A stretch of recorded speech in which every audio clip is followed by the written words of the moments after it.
That's not a comic book. Now that's a comic book.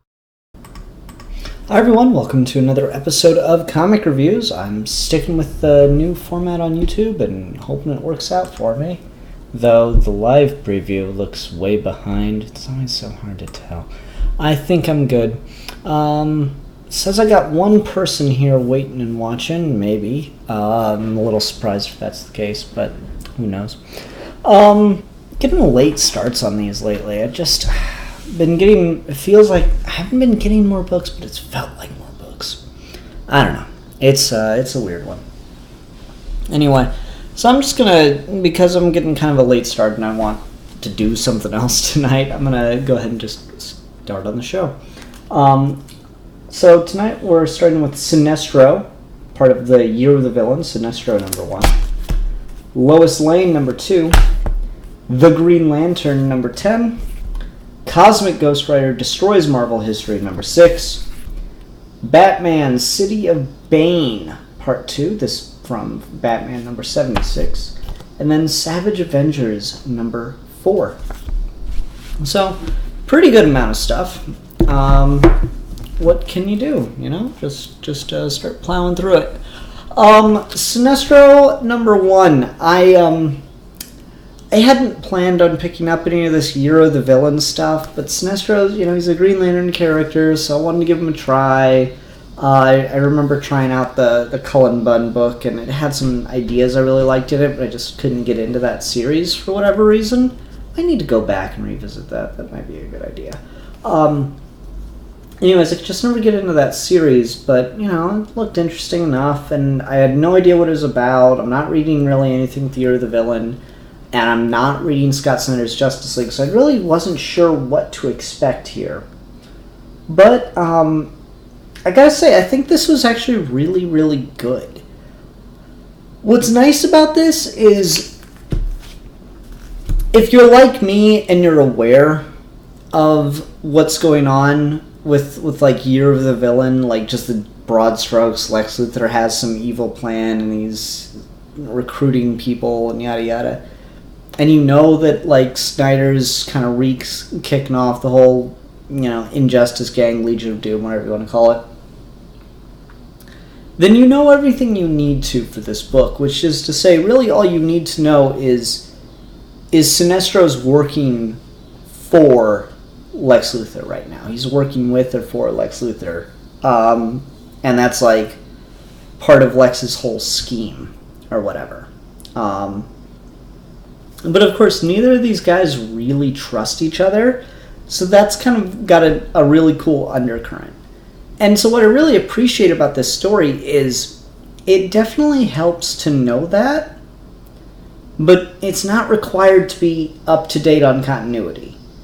Really, the only thing you're going to scratch your head at, if you don't know a bunch of what the continuity going on is what the hell Lex Luthor is wearing. Like, Lex's costume in this it's just very bizarre, and it does not look very Lex Luthor. But once you, like, if you just look away from that, and you just kind of go with, okay, yeah, Lex Luthor's the leader of the Legion of Doom, and Sinestro is a member. That's really all you need to know, so you don't even really need to understand continuity. There's also, I guess, some stuff with the ultraviolet light, but again, it's not a big deal. That's not really playing a part in the story, at least not in a significant way.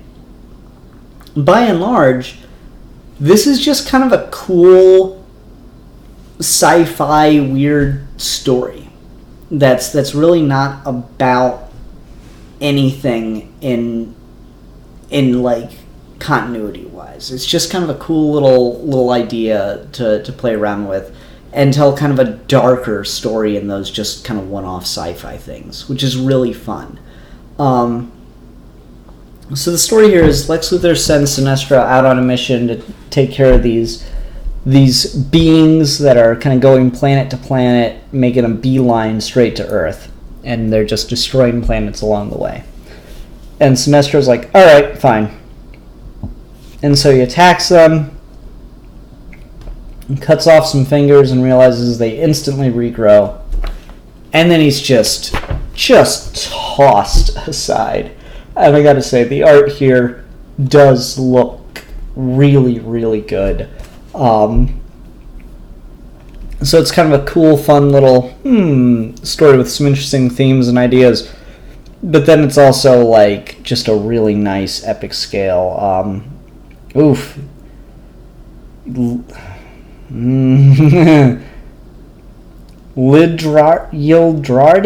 Cinar, Yildiray, Diary, Yildiray Cinar. Sorry if I'm messing that up. The art in here does look really good, though. Mark Russell's the writer on this, so it just has this cool look to it. So anyways, they kind of toss Sinestro to the side, and he's taken out pretty quickly.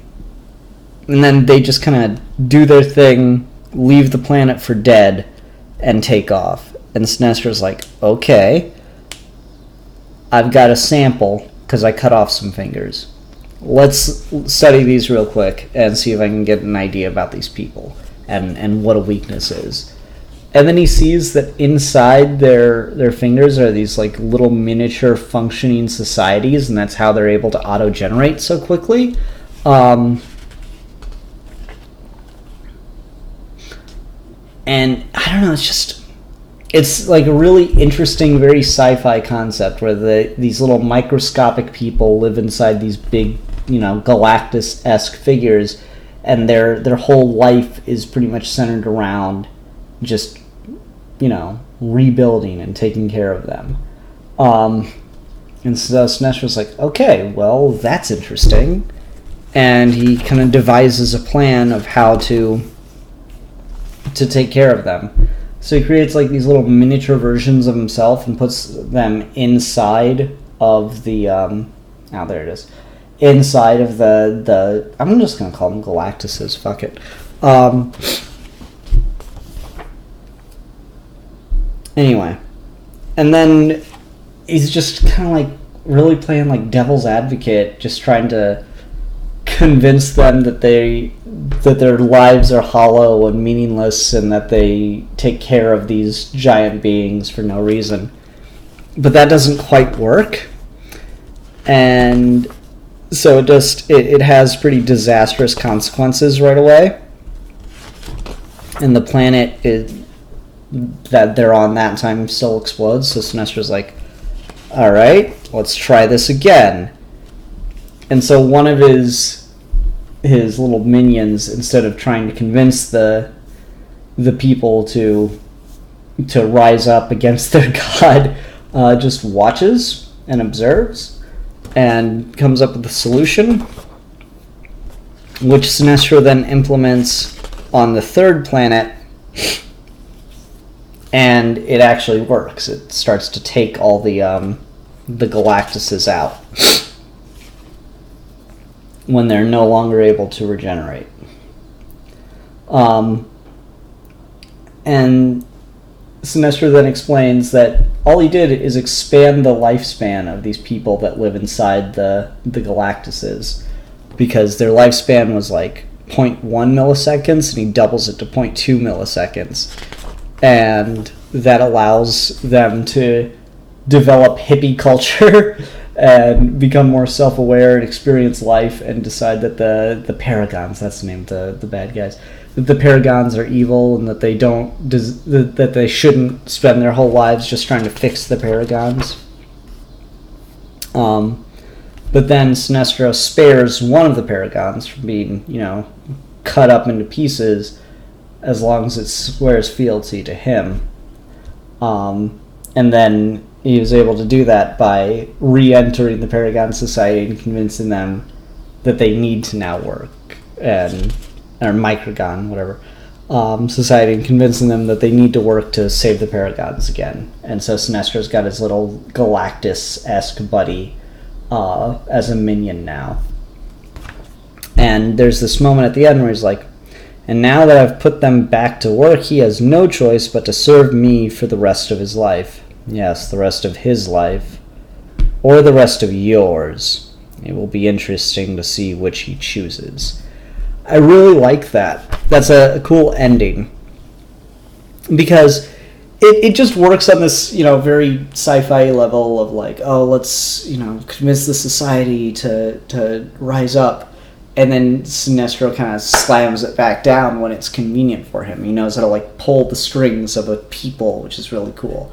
But also just throughout the book, there's this theme of working for someone and just what that really means. So like Sinestro is working for Lex Luthor, the Microgons are working for the Paragons, and by the end of the story, Sinestro has a Paragon working for him, and it's kind of like this idea of like he and Lex are clearly not on easy terms. They're not really working together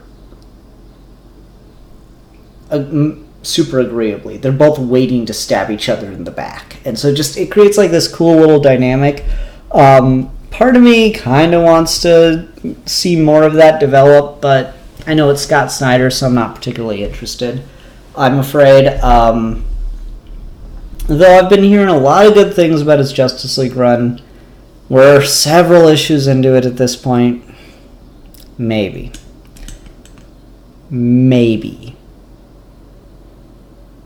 Don't bet on it. Anyway. But overall, I just really liked it as a nice little standalone story. I thought it was really good. Let's go ahead and go on and talk about Lois Lane, number 2. So I was very, very impressed with the first issue of Lois Lane. I thought it was a fantastic single issue that really could just have been a Lois Lane one-shot, and it would have been fine. This kind of takes off from there and is really starting to get into the meat of this character, and it is starting to develop a plot and serve the purposes of this world a lot more. And that's just going to be really interesting to see as it goes along and develops. So I was really happy with how this issue kind of progressed, where we've got like the constant stream of news just running in the background of Lois Lane's life, and how that is causing such a just dramatic impact on her, even though she like appears that she's not letting it get to her. When there's clearly like this underlying indication that I think you are just a little bit. So she comes off as very nonchalant, but then there's just so much going on. Like this is one of those books where I don't think I can just describe the plot in any way that's going to make sense, because it's going to end up being so intricate. So I think what I'll say is just it's got a lot of like moving pieces, and it does really feel like a political thriller in the DC universe, centered around Lois Lane as the reporter who knows too much, which I think is a really smart place to put Lois Lane. I particularly like her interactions with Renee Montoya as the Question, because they're kind of like working this case against the Russian government together, because the Russian government killed a reporter friend of Lois Lane's.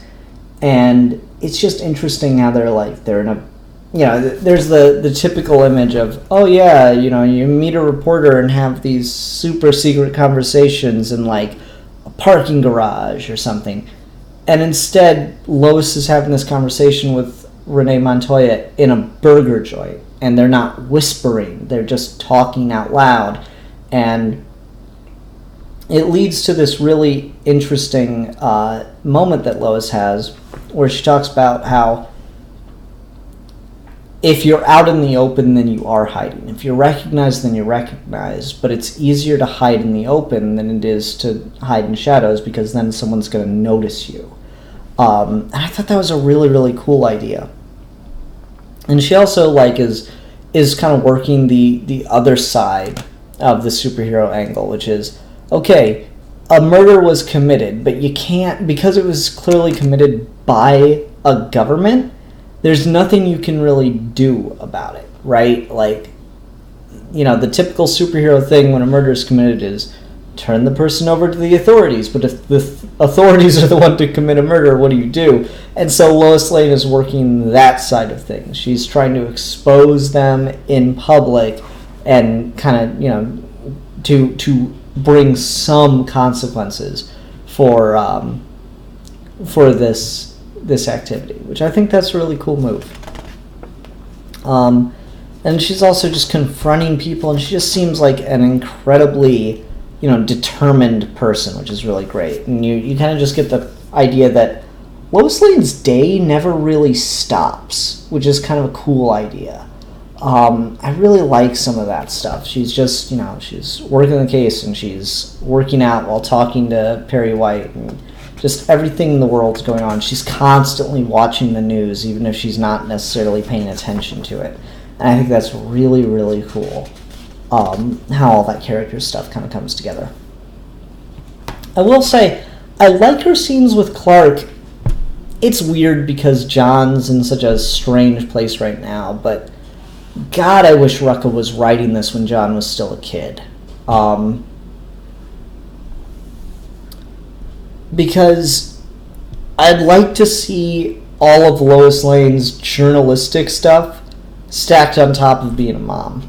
Because right now, John's kind of out of the picture, so it's almost like, okay, so she's not really a mom anymore. Or she doesn't have the child care responsibility stacked on top of things.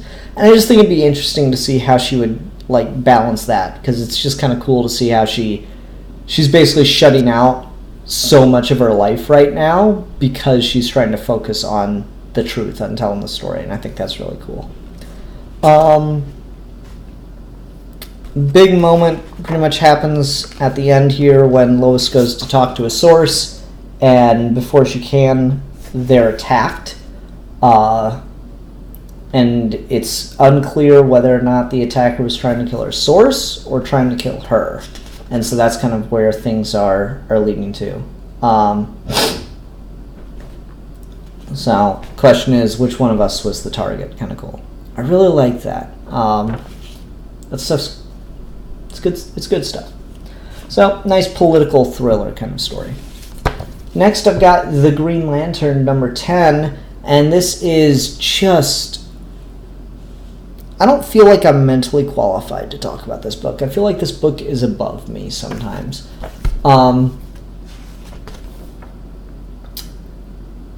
Plot's actually pretty simple. There's a threat to the multiverse, and Green Lanterns from across the multiverse are working together to stop it. That's pretty quick.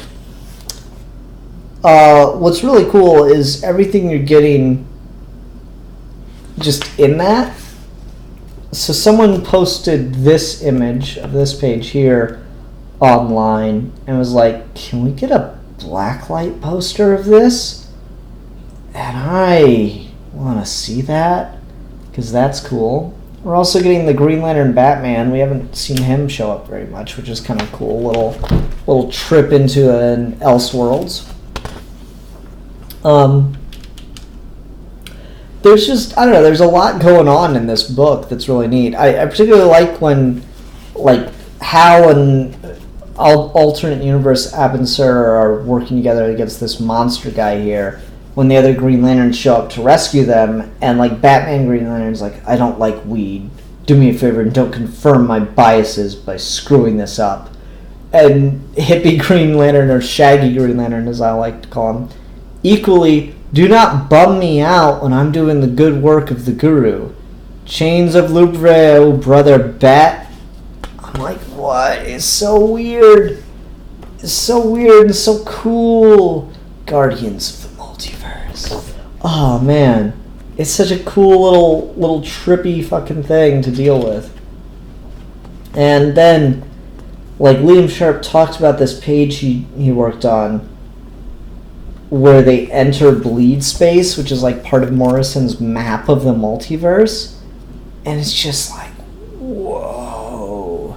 He apparently did some 3D model work to create this effect, and I'm pretty sure it's this I don't know what you'd call it, this spiraling chain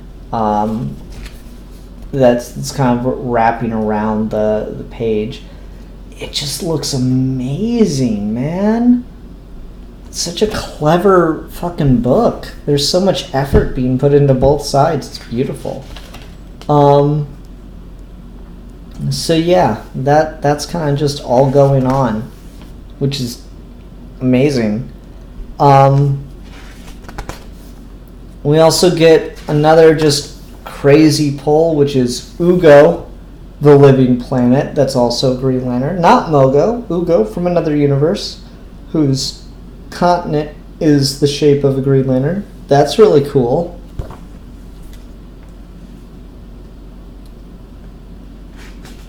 It's just neat. See a league of Green Lanterns working together to save the multiverse now, and just so this issue's part one of a two-parter where it's just kind of like setting up the threat of everything that's going down, and that's like this big monster thing right here, is the threat question mark. But if you've read Multiversity, I don't think that's the actual threat. So it might be interesting to see how, like, so much of this already is tying in with Multiversity.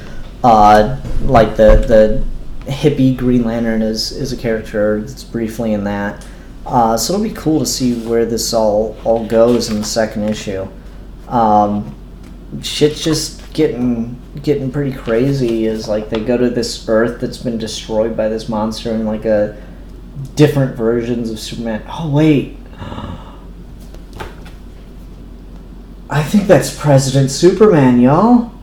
What Earth are they on? They're on Earth 15. Okay, no, okay, it's not President Superman. Whew. I was worried for President Superman there for a second. That would have sucked. Yeah, so shit's just getting crazy, and different weirder Green Lanterns are showing up. One of them, like, maybe this is an evil Green Lantern. It's hard to tell. Shit's just getting crazy, and it's kind of, typical Morrison of things just blowing further and further and further out of proportion, and it's exciting stuff. Alrighty. Next up is Cosmic Ghost Rider Destroys Marvel History number 6. This is the conclusion of the series. And so Frank Castle, after traveling back in time and using his cosmic superpowers to change history left and right, has kind of made a bungle of things because he's changed history so much that he's now one of the most important figures in the Marvel's universe. So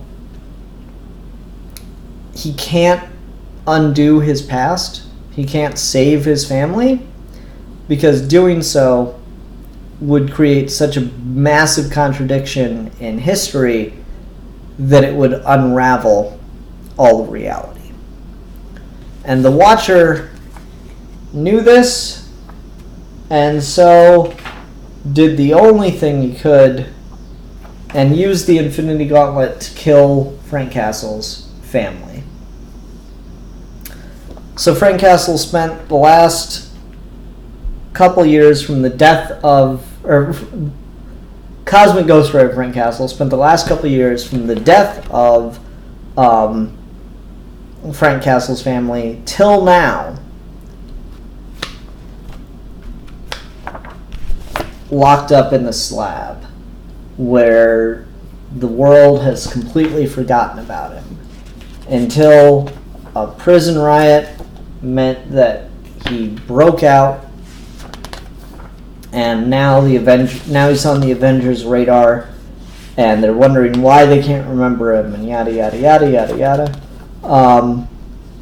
And so they go to they hunt him down. They go to confront him. The whole Marvel universe, basically, a bunch of Avengers and X-Men and stuff, go to confront him and ask what's his deal. Why can't they remember him? And he explains all of his sordid past.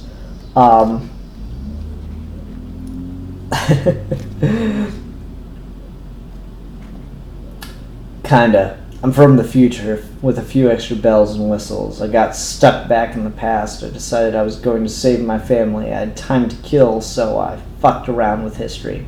That is so dangerous. Why would you do that? Boredom. You maniac, says Canadian Spider-Man. Alright, save your judgment, especially you, Canadian Spider-Man. You're only alive because I helped you. And yeah, Canadian Spider-Man's a thing in the beginning of the book. There's like a riot at the slab. And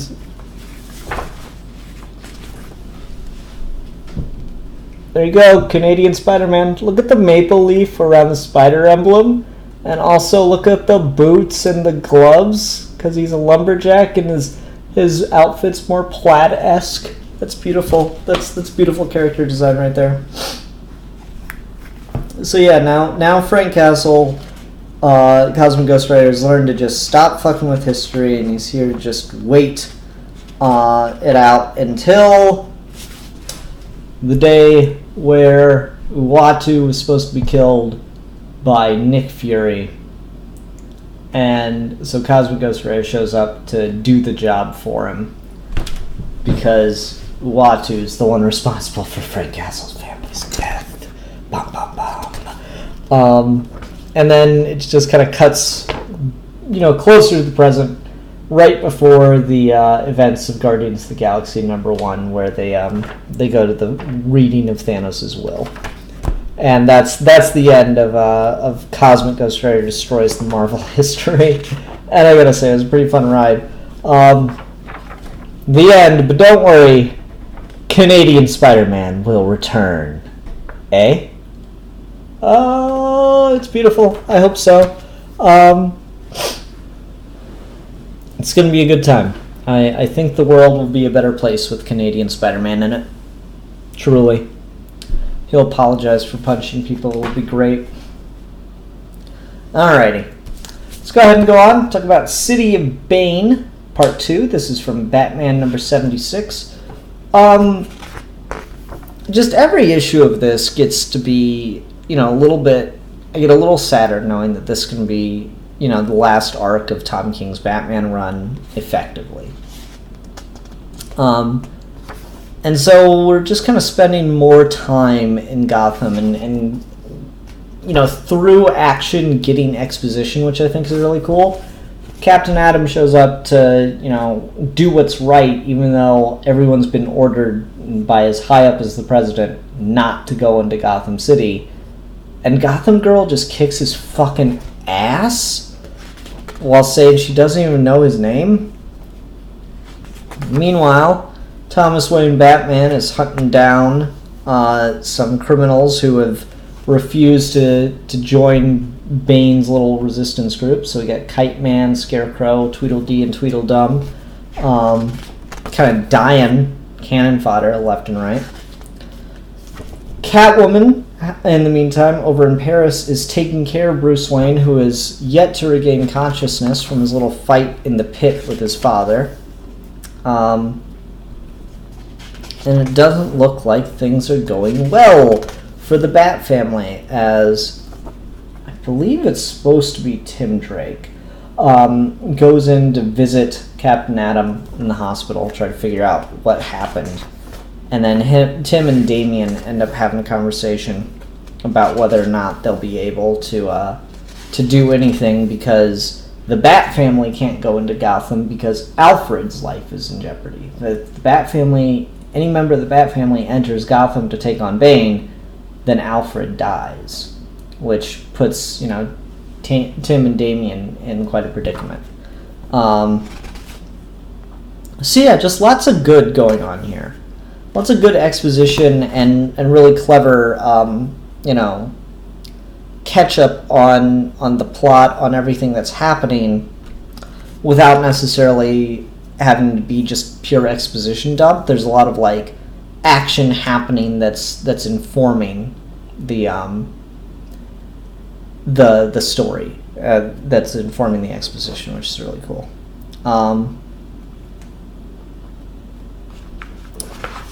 And so it looks like the real kicker here is, of course, that Gotham's in peacetime during Bane's rule because of how afraid everyone is. And that's kind of hinted at with Scarecrow as a character. Which just, I don't know, it's really interesting to just see where things are headed and what's developing. So I really like it. It's good stuff. Not much to say. It's not a very complex issue. I liked the moment where Catwoman's talking about the painting she stole to try to keep Bruce healthy. And I think that's got some interesting commentary on it. But I want to get further in the story before I start thinking about that side of things. Alright, here we are. Final book of the week. And that is Savage Avengers number 4. I love this cover. This cover is just awesome. Conan the Barbarian with guns, the Punisher with a sword. That's great. Doesn't happen in the issue, unfortunately, but that's awesome. That's just straight porn right there. So yeah, things are getting pretty crazy. Shit's just getting real. Wolverine goes to attack this murderous god, the Marrow God, as it enters the world, and he just gets absorbed right away, so it doesn't look good there.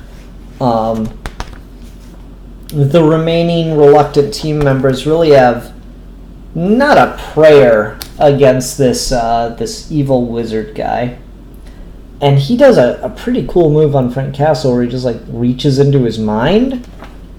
And, you know, it's pretty typical. Oh yeah, witnessing the death of his family. Yada yada. But then he's got this just... Again, Savage Avengers is a pretty apt title because his commentary is just savage. Castle, when you heard the weapons, did you hide behind your wife? A warrior's instinct to seek cover? Oh, and then just like Frank Castle's reaction to it is so genuine. He's like, oh my god, did I? It's like, it's such a, no, of course not. I must have imagined that you flinched. I was like, holy shit, I've never seen anyone hurt Frank Castle that badly. He's so out of it, and like Elektra has to try to get him back into the game, which is crazy. I really like that. It's pretty cool stuff. Next he tries really to play mind games with Frank Castle, so Frank seems the least prepared to deal with an evil wizard. He tries to play mind games with Frank Castle and bring back his family. Voodoo immediately sees through it, and I like that this scene too kind of shows you why Voodoo belongs on this team, because I think he's the character most people just have very little, if any, familiarity with on this team. Voodoo kind of sees right through it and realizes that these are like skinwalkers taking the form of Frank's family and is able to banish them. So it's just cool little like, oh, neat magic moment. But it's like, it's got that like, okay, yeah, Brother Voodoo's pretty good, and Frank Castle might actually be kind of the weaker member of the team. So Elektra gets Frank to snap out of it and says, on your feet, civilians are being killed, and that gets Frank to just stand right up. And because he was just crying, he takes Voodoo's shades and puts them on. And then they just kind of teleport to where the Marrow God was, and Conan's been dealing with them the whole time with nothing but a symbiote as a weapon. So shit's getting real. I guess I was a little surprised by something, because I was definitely under the impression that it was Venom that was a member of the team and not just a random symbiote. The Marrow God had come from the cold void of space to eat until the earth was little more than a rock, but something else heard the cry of the symbiote joined to Conan, who was enslaved to symbiote. And it's Venom as a dragon kind of comes in and starts attacking the Marrow God here. And Venom and Conan just have a whole little conversation. The cosmic radiation absorbed by the Marrow God had altered Venom into his most savage form yet. Soon the creature from beyond the Van Allen belt would be so large that he would begin to split into a multitude, at which point the Earth would be lost. Why the hell is there a symbiote on a nude weightlifter? This creature is not yours to possess. Back, dragon, or I shall slay, or you shall feel my wrath.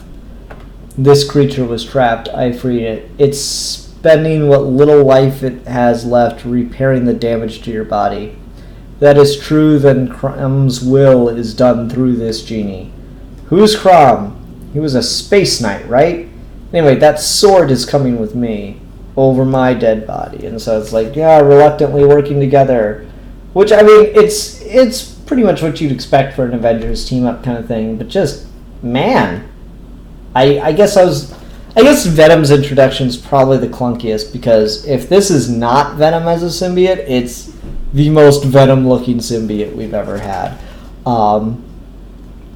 That might be a bit of a retcon, because I know there's like the whole Absolute Carnage event going on right now. But yeah. So I don't know. Shit's pretty fucking crazy right now. That's the cool part. And I'm just excited to see where the story goes. The next issue's gonna be the conclusion of the first arc, and I mean, barring that just being a dumpster fire or something, I think they've sold me. I think I'm here for it, and I am enjoying it. So I think I'm gonna leave Savage Avengers just on my poll, because it's been pretty good so far. Alrighty, so that does it for this week's episode of Comic Reviews. A little bit shorter, but yeah, it's kind of late, so I want to make sure I got it all wrapped up as quick as I could. Everyone, thanks very much for watching. I'll see you next week. Until then, bye.